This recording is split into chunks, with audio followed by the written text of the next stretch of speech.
നമസ്കാരം. അസ്ട്രോളജിക്കൽ ലൈഫിലെ എല്ലാ ഗുരുജനങ്ങൾക്കും ബന്ധുമിത്രാദികൾക്കും ഒരായിരം നന്ദി, നമസ്കാരം. ഞാൻ ഡോക്ടർ ഷിബു നാരായണൻ വെമ്പായം. എല്ലാവർക്കും പുതുവർഷ ആശംസകൾ നേരുന്നു. 1202 ചിങ്ങമാസം മുതലാണ് പുതിയ വർഷം ആരംഭിക്കുന്നത്. അത് 2026 ആഗസ്റ്റ് 17 മുതൽ 2027 ആഗസ്റ്റ് 17 വരെയാണ് മലയാള ആണ്ട് ഒരു വർഷം ഇരിക്കുന്നത്. രേവതി നക്ഷത്രക്കാരുടെ ഫലത്തെയാണ് പറയാൻ പോകുന്നത്. രേവതി നക്ഷത്രക്കാർക്ക് ഈ വർഷം 50% ഗുണവും 50% ദോഷമാണ്. ഗുണം എന്തെന്ന് ചോദിച്ചാൽ വേഴൻ 5ാമത്തെ രാശിയിലും 6ാമത്തെ രാശിയിലും മാറി മാറി സഞ്ചരിക്കുകയാണ്. ഇപ്പോൾ വേഴൻ ഉച്ചത്തിൽ നിൽക്കുകയാണ്. 1-ാം ഇടം 10ാം ഇടം വഹിച്ചാണ് അഞ്ചിന്. 1-ാം ഇടം എന്ന് പറയുന്നത് നമ്മൾ ജനിച്ച രാശിയാണ്. ഓരേത് ലഗ്നം ഭവനസ്ഥചാർത്തം. നമ്മൾ ജനിച്ച രാശിയുടെ അധിപതിയാണ് ഏഴ്. അത് നമുക്ക് ബലവാനായിട്ട് വരുന്നത് കാലമാണ്. ഇപ്പോൾ സുഖസ്ഥിതി, ജയ, ആരോഗ്യ, അർത്ഥ, സമ്പത്ത്. സുഖസ്ഥിതി കിട്ടും, ജയം കിട്ടും. ഏത് കാര്യത്തിന് പോയാലും വിജയിക്കാൻ ചാൻസ് ഉള്ള സമയം. ആരോഗ്യം കിട്ടും, ഈ അസുഖങ്ങളൊക്കെ മാറി കിട്ടും. അർത്ഥസമ്പത്ത്, സാമ്പത്തിക പുരോഗതി കിട്ടും. കീർത്തിയും വിശേഷ ലബ്ധി എന്ന് വെച്ചാൽ കാശ് കൊണ്ടും സ്വാധീനം കൊണ്ടും ഒരു കാലത്തും ഒരിക്കലും നേടാൻ പറ്റാത്തതും ദൈവീകം കൊണ്ടും ഭാഗ്യം കൊണ്ടും വന്നു ചേരുന്ന വസ്തു, കെട്ടിടം, വാഹന, അഭിവൃദ്ധി, സമ്പത്ത്, സൗഭാഗ്യ, ഐശ്വര്യം ഇതൊക്കെ കിട്ടാനും യോഗമുള്ള ഒരു ഘട്ടമാണ്. 10ാം ഇടം എന്ന് വെച്ചാൽ ദേവാലയം നിർമ്മിക്കാനും ഒരു ജോലി ഇല്ലാത്തവർക്ക് ഉദ്യോഗവും അധികാരവും അഭിവൃദ്ധി കിട്ടാനും. 10ാണ് തൊഴിൽ. ജോലിയിൽ അഭിവൃദ്ധി, ഐശ്വര്യം, അഭിവൃദ്ധിയൊക്കെ കിട്ടും. നഗരസഭ, കോർപ്പറേഷൻ, മുനിസിപ്പാലിറ്റി, സർക്കാർ, കോടതിയിൽ നിന്ന് സഹായം കിട്ടും. ജോലി, ഗവൺമെന്റ് ജോലിക്ക് നിങ്ങൾക്ക് ആഗ്രഹം ഉണ്ടെങ്കിൽ ഇപ്പോൾ എഴുതുന്ന ടെസ്റ്റുകൾ, പരീക്ഷകളൊക്കെ വിജയിച്ച് നല്ല ജോലി, അധികാരമൊക്കെ കിട്ടും. അതേപോലെ മാർഗം, വഴിവെട്ടിക്കാനും ആലയം, വീട് വയ്ക്കാൻ ആഗ്രഹമുള്ളവരും വർഷങ്ങൾ കൊണ്ട് ശ്രമിക്കുന്നവർക്കും വീട് വയ്ക്കാൻ യോഗമുണ്ട്. ഒരു വീട് വിറ്റിട്ട് വേറെ വാങ്ങിക്കണമെന്ന് തോന്നണമെങ്കിൽ അതും ചെയ്യാം, അതിന് യോഗമുണ്ട്. വിശേഷ ലബ്ധി എന്ന് വെച്ചാൽ കാശ് കൊണ്ടും സ്വാധീനം കൊണ്ടും നമുക്ക് ഒരിക്കലും നേടാൻ പറ്റാത്തതും ഈശ്വരന്റെ അനുഗ്രഹം കൊണ്ടും നമ്മുടെ അധ്വാനം കൊണ്ടും പരിശ്രമം കൊണ്ടും സകലതും നേടി ജയിക്കാനും യോഗമുള്ള ഘട്ടമാണ്. വേഴം 5ലാണ് നിൽക്കുന്നത്. 5 നിന്നാൽ പുത്രസ്യലാഭം അഥവാ ആരോഗ്യം, പ്രതിബോധയശ, മനസന്തുഷ്ട, പുണ്യം, സന്താനലാഭം. പിള്ളേർക്കും വിദ്യയും ഉദ്യോഗവും വിവാഹവും ഐശ്വര്യമൊക്കെ കിട്ടും. അവരുടെ വിദ്യയ്ക്കും വിദേശയാത്രയ്ക്കും പ്രവൃത്തിക്കും അവർക്ക് ചെയ്യാൻ ഉദ്ദേശിക്കുന്ന നന്മകളും നമുക്ക് ചെയ്യാം. പിള്ളേരെ കൊണ്ടുള്ള സ്നേഹവും ബഹുമാനവും സന്തോഷവും ഒക്കെ നമുക്കുണ്ട്. അഥവാ ആരോഗ്യം, നമുക്ക് ഭയങ്കര രോഗമുണ്ടെന്ന് ആശുപത്രിക്കാർ പറഞ്ഞാലും രോഗങ്ങളൊക്കെ മാറി നല്ല ആരോഗ്യം കിട്ടാനും, വലിയ സർജറിയൊക്കെ വേണമെന്ന് പറഞ്ഞാലും അതില്ലാതെ ആരോഗ്യം കിട്ടാനും, മനസ്സിന് സന്തോഷവും പുണ്യം കിട്ടാനും, മന്ത്രജപാദികള്, തന്ത്രമന്ത്രങ്ങള്, വേദങ്ങള്, പുരാണങ്ങള് ഇതൊക്കെ പഠിക്കാനും നമുക്ക് യോഗമുണ്ട്. അങ്ങനെ കുറച്ച് ആത്മീക വിദ്യകൾ വശത്താക്കാനുള്ള സാധ്യതകൾ വളരെ അധികമുണ്ട്. അമ്പലങ്ങളും ആശ്രമങ്ങളും പുണ്യകർമ്മങ്ങളും പാവപ്പെട്ടവർക്ക് നന്മ വരുത്തുന്ന സാമൂഹിക പ്രവർത്തനങ്ങളും സാംസ്കാരിക രംഗങ്ങളിലും രാഷ്ട്രീയ അഭിനയ കലാരംഗങ്ങളിലും ഒക്കെ പ്രവർത്തിക്കുന്നവർക്ക് പാടാനും ഓടാനും കളിക്കാനും ഒക്കെ പോകണം. ആർട്സ്, സ്പോർട്സ് എല്ലാ മേഖലയിലും പ്രവർത്തിക്കുന്നവർക്കും അവരുടെ കഴിവുകൾ വിജയകരമായ അംഗീകാരങ്ങൾ നേടിക്കിട്ടുന്നതിനുള്ള അവാർഡുകളും സമ്മാനങ്ങളും ഒക്കെ കിട്ടുന്ന യോഗമുള്ള ഘട്ടമാണ്. കാരണം ഈ വേഴം 12 വർഷത്തിലൊരിക്കലാണ് 5-ല് വരുന്നത്, ഉച്ചത്തിൽ വരുന്നത്, 5-ലും വരുന്നത്. കാരണം ഒരു വർഷം ഒരു രാശിയിലെ വേഴം നിൽക്കും. പിന്നെ 12 രാശി വേഴം ചുറ്റിക്കറങ്ങി വരുന്ന കാലഘട്ടത്തെയാണ് ഒരു വേഴവട്ടം. പിന്നെ 12 കൊല്ലം കൊണ്ട് വിചാരിച്ചിട്ട് നേടാൻ പറ്റാത്ത കാര്യം 12 മാസം കൊണ്ട് നേടും. അത് ഈ 10ാം മാസം മുതൽ ജനുവരി വരെ ഒരു 3 മാസം നമുക്ക് ഇത്തിരി കുരുക്കാണ്. വേഴം ചുറ്റി വരണമെങ്കിൽ 6-ൽ വരണം. അവിടെ കുറച്ച് ശത്രുക്കളും വിരോധികളും ടെൻഷനും കുറേ പൈസ എങ്ങനെയാണ് നഷ്ടപ്പെട്ടതെന്ന് അറിയാൻ പറ്റാത്ത തരത്തിൽ ചില ബുദ്ധിമുട്ട് വരും. നഷ്ടപ്പെടണമല്ല, അത് നല്ല കാര്യത്തിൽ വല്ല വീട് വയ്ക്കാനോ വസ്തു വാങ്ങിക്കാനോ ഏതെങ്കിലും വലിയ ബിസിനസ് കാര്യങ്ങളൊക്കെ സ്റ്റാർട്ട് ചെയ്യാനൊക്കെ വേണ്ടിയുള്ള പൈസ മുതൽക്കായിരിക്കും. ഒരു വീട് വെച്ചാൽ പൈസ കടം വരും. വലിയ വാഹനങ്ങൾ വാങ്ങിക്കുമ്പോൾ കടം വരും. ഒരു സ്ഥാപനം തുടങ്ങുമ്പോൾ കടം വരും. അപ്പൊ അതങ്ങനെയൊക്കെയുള്ള നല്ല കാര്യത്തിന് വേണ്ടിയുള്ള കട ആയതുകൊണ്ട് നമുക്കൊരു ബുദ്ധിമുട്ട് മാനസികമായിട്ട് ഉണ്ടാവില്ല. എങ്കിലും നമ്മളെ കയ്യിരിക്കുന്ന പൈസ അത്രയും അങ്ങ് ചെലവാകുകയും വീണ്ടും നമ്മൾ പ്രതീക്ഷിച്ചതുപോലെ ഒരു സാമ്പത്തിക ഉയർച്ച കിട്ടിയില്ലെങ്കിൽ നമുക്ക് ടെൻഷൻ അടിച്ച് തകരാതെ മാറി. അപ്പൊ എന്നാലും വലിയ പ്രയാസം വരും. എന്നാൽ നിങ്ങൾ വലിയ പരിഹാരങ്ങൾ ചെയ്യണം.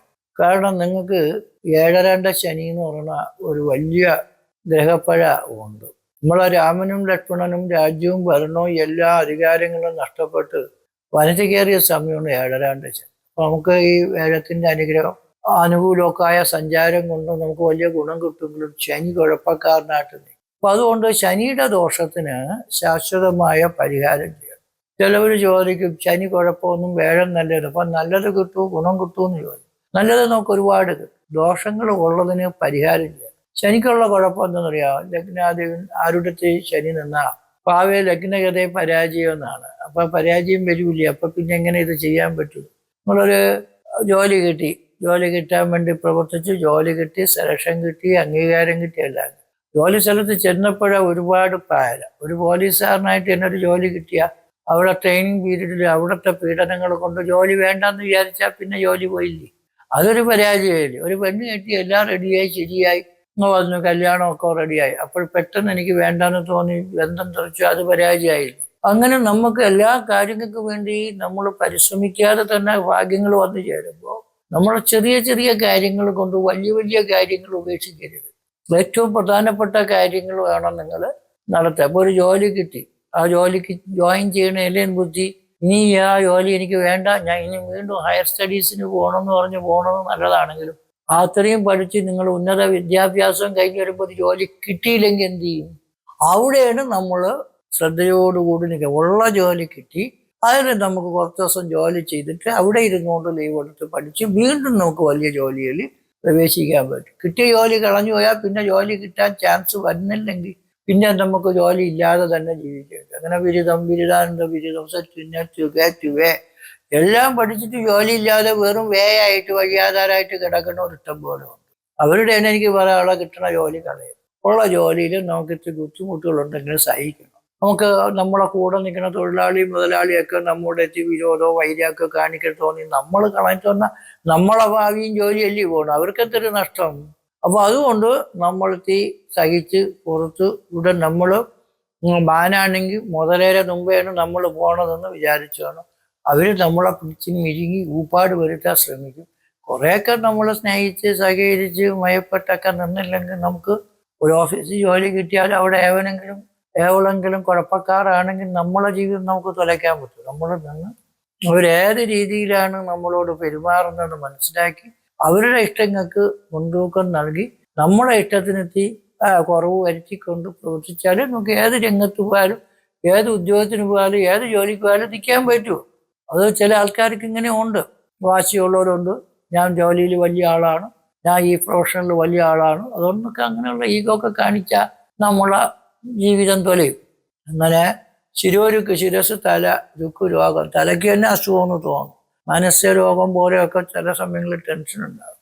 ദുഃഖം മനസ്സിന് ദുഃഖവും, ദുഷ്കീർത്തി, പേരുദോഷവും. പേരുദോഷത്തില് നമ്മളൊരു ബാങ്ക് മാനേജരാണെങ്കിലും ജപ്തിക്ക് പോയവരെങ്കിലും ചത്താൻ നമ്മൾ നിമിത്തോളം ചത്താ ഉദ്യോഗസ്ഥനാണ് പ്രതി. പോലീസുകാരനാണെങ്കിൽ ഒരു പ്രതിയെ പിടിച്ചിട്ട് അറ്റാക്ക് വന്ന് വെച്ചാൽ മരിച്ചു കൊന്നെയാന്ന് പറയും. ഒരു കുട്ടി തന്നെ മരിച്ചാൽ അധ്യാപകർക്കെതിരെ നടപടി വരും. സാറ് എന്തിനാ പറഞ്ഞ് കൊച്ചെങ്ങനെയാണ് ആത്മഹത്യ ചെയ്തത്. അപ്പോൾ നമ്മൾ ചെയ്യാത്തത് അറിയാത്തതായ കാര്യങ്ങൾക്ക് ആളുകൾ ചത്താലും നമുക്ക് ദോഷം വരും. നമ്മളെ വീട്ടിലൊരു വേലക്കാരൻ ചത്താലും നമ്മൾ നിമിത്തമാണ് ചത്തേന്ന് കേട്ടാൽ പിന്നെ എന്ത് ചെയ്യാൻ പറ്റും? സമൂഹങ്ങളും മാധ്യമങ്ങളൊക്കെ നമ്മളെ എങ്ങനെയെങ്കിലും വടിയാക്കാനല്ലേ ശ്രമിക്കും. ഇത് ശരിയാണോ തെറ്റാണോ എന്താണ് കാര്യം എന്നുള്ളത് ആർക്കറിയാം, എന്തൊരറിയാം? അതിനെക്കുറിച്ച് ഒരു മീഡിയകളും പറയാറുണ്ട്. അച്ഛൻ തെറ്റ് കാണിച്ചാൽ ഉടനെ അവൻ്റെ മണ്ടയിൽ കോടതി തീരുമാനിക്കുന്ന മുമ്പേ അവൻ കുറ്റവാളിയാണെന്ന് പറഞ്ഞ് അവനെ അങ്ങ് കൊടുക്കും. ഇനി അവൻ അഭിമാനവും അന്തസ്സും ഒക്കെ ഉള്ളവനാണെങ്കിൽ ആകെ കുഴപ്പമാണ്. ഒരു കുഴപ്പമില്ലാത്ത തൊലിക്കട്ടിയുള്ളവനാണെങ്കിൽ അവൻ പുല്ലുപോലെ നിൽക്കും.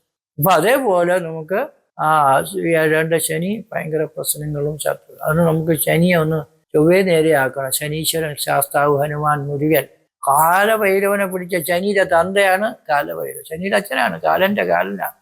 കാലഭൈരവനെ പഴിച്ചാൽ നല്ലതാണ്. അപ്പൊ ഈ കാലഭൈരവനെ കുറിച്ച് എന്താണ് ഇത്രയും കാര്യം പറഞ്ഞത് നിങ്ങൾ ചിലപ്പോൾ ആലോചിച്ചു. നിങ്ങൾ തിരുവിതാംകൂർ രാജവംശത്തിന്റെ കാലത്ത് അപ്പൂപ്പന്മാരുടെ കാലത്തെ മാന്ത്രികന്മാരായ ആനപ്പട, കുതിരപ്പട, വീരാളി, പളയാളി, തേരാളി വെച്ചിരുന്നതുപോലെ മന്ത്രവാദിമാരെ വെച്ചിരുന്നു. ആ മന്ത്രവാദികളുടെ പാരമ്പര്യമാണ് ഞങ്ങൾക്കുള്ളത്. മന്ത്രവാദം, ജ്യോതിഷം, വൈദ്യമൊക്കെയാണ് നമ്മുടെ തൊഴിലുകൾ. അപ്പൊ ഈ നാട്ടിന് നന്നാവാൻ, നാട്ടുകാർക്ക് നന്നാവാൻ, അധികാരികൾക്ക് നല്ലത് വരാം, പ്രജകൾക്ക് നല്ലത് വരാം, പക്ഷി മൃഗാദികൾക്ക് നല്ലത് വരാം, എല്ലാ നാട്ടിലും ലോകത്തെല്ലാവർക്കും ലോക സമസ്ത സുഖിനോ ഭവന്തു എന്ന് പറയുന്നത് പോലുള്ള ക്രിയാദികൾ ചെയ്യാൻ നമ്മളെ ഏൽപ്പിച്ചിരുന്നു. നമ്മൾ അപ്പനും പാരമ്പര്യം ആ പാരമ്പര്യത്തിൽപ്പെട്ടവരാണ്. അപ്പൊ അങ്ങനെ കാലഭൈരവന 2000 വർഷത്തിലധികം പഴക്കമുള്ളതാണ് ഞങ്ങളുടെ അമ്പലത്തിന്റെ പാരമ്പര്യം. അതൊക്കെ നശിച്ചൊക്കെ കിടന്ന് വീണ്ടും നന്നാക്കി നല്ല രീതിയിലാക്കി. അപ്പൊ ഈ ഇത്രയും ഭയങ്കര ഗ്രഹപ്പിഴകളുള്ളവര് ആരായിരുന്നാലും രോഗം കൊണ്ടോ കടം കൊണ്ടോ ശത്രുവിനെ കൊണ്ടോ മൃത്യുവിനെ കൊണ്ടോ ഒക്കെ വിഷമം അനുഭവിക്കുന്നവർക്ക് മരുന്ന് എല്ലാ ഹോസ്പിറ്റലിലും കിട്ടും. മന്ത്രം കിട്ടണ്ടേ? അതിനാണ് ഈ പരിഹാരം. ഈ അമ്പലത്തിൽ വന്ന് തൊഴുതാൽ നിങ്ങളെല്ലാ ആദിവേദികളും ദേവശാപം, ബ്രാഹ്മണശാപം, സർപ്പശാപം, പിതൃശാപം എല്ലാം മാറും. ആ ഒരു ധൈര്യത്തിലാണ് അവിടെ വന്ന് തൊഴുവാൻ പറയുന്നത്. ഇല്ല വേറെ ഒന്നും, നമ്മളെ കുംഭക്ഷേത്രമാണ്. അപ്പോൾ വന്ന് തൊഴുക. നിങ്ങളുടെ ഈ ഏഴാണ്ട് ശനി, ശത്രുക്കളും മൃത്യുദോഷങ്ങളും അപകടങ്ങളും കടങ്ങളും വിഷമങ്ങളും ഒക്കെ മാറി നിങ്ങൾക്ക് നഷ്ടപ്പെട്ടത് തിരിച്ചു കിട്ടാൻ വേണ്ടി തന്നെ പ്രാർത്ഥിച്ചാൽ എല്ലാം കിട്ടി. നമുക്ക് നല്ലതായിട്ടുള്ള ഐശ്വര്യങ്ങൾ കിട്ടും. എന്തായാലും നിങ്ങൾ രേവതി നക്ഷത്രക്കാർ നല്ല ഭക്തിയും ദൈവികവും മന്ത്രജപാദികളും ആത്മീക ദൈവിക കാര്യാദികളുടെ തൽപരരും ഒക്കെയാണ്. പുറമേ നിരീശ്വരവാദിയാണെന്ന് തോന്നണമെങ്കിലും അകമേ പൂജാരിയാണെന്ന് വിചാരിക്കാൻ മന്ത്രവാദി തുള്ളക്കാരെ പോലുള്ള ആളാണ്. അതുകൊണ്ട് ഭഗവാന്റെ അനുഗ്രഹം നിങ്ങൾക്ക് തീർച്ചയായിട്ട് ഇപ്പം കിട്ടിയില്ലെങ്കിൽ ജന്മനാലേ ഉള്ളതാണ്. അതാണ് ഈ നാളുകാർക്ക് പ്രത്യേക കഴിവുകളും സവിശേഷതകളും ആ പഠിച്ചതിനേക്കാളും തന്നോർപ്പോചിതം പോലെ എന്ത് കാര്യങ്ങളും നേടാനുള്ള കഴിവുകളൊക്കെ ഉള്ളത്. അതുകൊണ്ട് നിങ്ങൾ ഭഗവാനെ ഭജിക്കണം. ജാതകം പരിശോധിച്ച് നോക്കണം. ജനനത്തീയതി, ജനിച്ച സമയം, ജനിച്ച ജില്ല, പേര്, നക്ഷത്രം, ഫീസ് ഇതൊക്കെ അയച്ചിരണം. നിങ്ങൾക്കും കുടുംബത്തിനും എല്ലാവർക്കും നല്ലത് വരട്ടെ എന്ന് പ്രാർത്ഥിച്ചുകൊണ്ട് നിർത്തുന്നു. നന്ദി, നമസ്കാരം.